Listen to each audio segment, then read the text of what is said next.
Now, Big Mary the Gravekeeper was born different. Now, back in the day when you were born different, your family would feel shame, especially if they considered themselves like uppity folk. So they left her at the church house. And she grew up around the church, and they was strict, but they was loving and teaching her how to read or how to write and all that. And even though she was kind of old and probably, like what we'd call autistic today, she still kind of picked up on it, enough to help her get by. Now, when she tried to go to school, the other kids would make fun of her so bad. And, back then, one of those special needs programs, it wasn't like you went to a separate class. They all was in the same class for the most part. And it kind of just, it wasn't first grade, second grade. It was based off where you was at on your reading and math and all that stuff.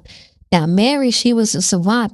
That's somebody who can just do one thing on like a superhuman level.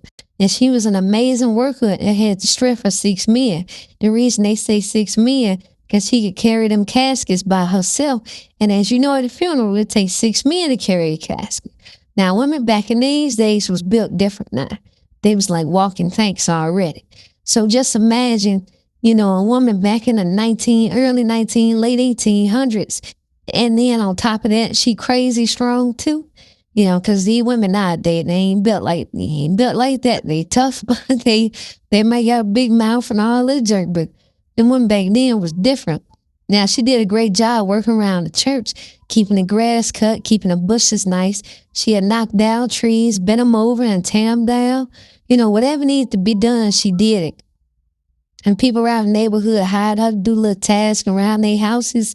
And people weren't really creeped out by them, but the kids was.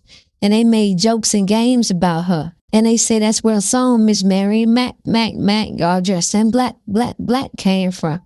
And they made a game out of going to the graveyard after the sun went down. And they would play the clap game. And by the end of the third verse, Mary was supposed to appear and take one of them to her cabin and get them ready for burial.